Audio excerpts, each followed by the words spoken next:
My cheeks are hurting a little bit. A little uncomfortable, but like in the best kind of way.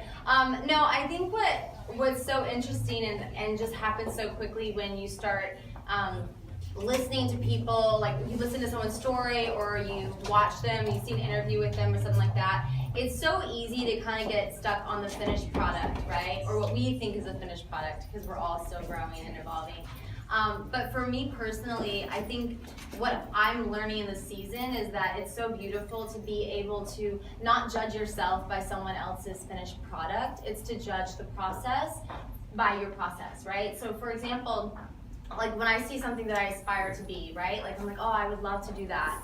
I quickly would feel like, oh man, like I don't think I'm capable of that. I grew up in trailer parks in Georgia. I had very little to my name and went through a lot of trauma growing up, and so I always felt like the person who was like least likely to succeed and kind of like the one who like, who let me into this award show? What is happening right now?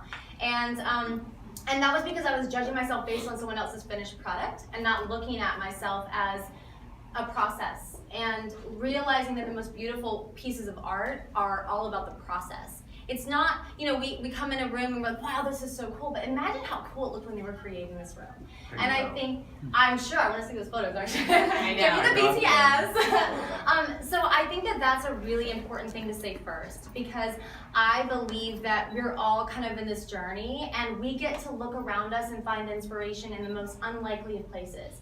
But I want to encourage you as you go through that process not to judge yourself based on what you think you're supposed to be, because I will tell you the biggest word that's come out for me has been iteration. When Rick and I started the McCord list in 2013, before people were like talking about female empowerment as being like a career, they're like, that's sweet, but like for real, like what do you actually do? Like, no, like literally that. And they're like, are you nonprofit? I was like, no, I grew up poor, so I don't want to fundraise. And like, I just don't get it.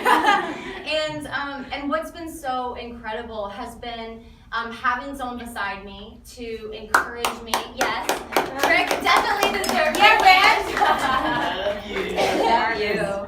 Having someone beside me to encourage me in all those hard days. And that's what taught me how important empowerment really is, and how this really is something that you can do and you can build a career on it. Because you know what? One day when I pass on and I float up to heaven, I hope that I can look back and say, I impacted some person's life.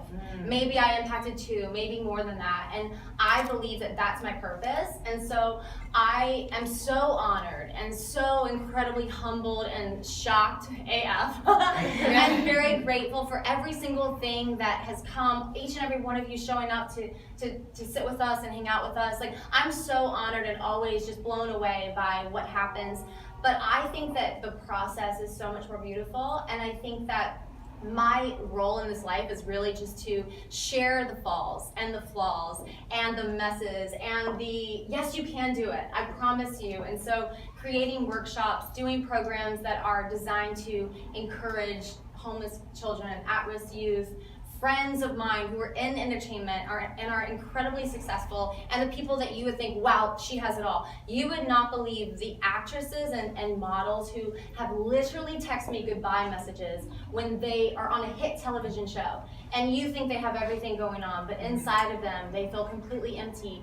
And so I speak and I stand in the gap for each and every one of them. And I believe that I am blessed with what I have because I'm supposed to use my platform to love that one person in the room who thinks I don't see them, but I always see them, and I always acknowledge them and I respect them, because I know what it feels like to be in the floor in your closet, afraid to get out there.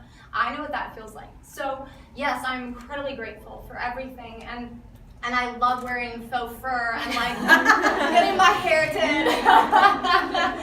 But that's because I know what it feels like to have the opposite. And I want to be the voice for the people who have the opposite, and I want to tell them, don't worry, honey, because there will come a day when your process and your finished product is inspiring someone else. Yeah! Now that is The realest chick out there.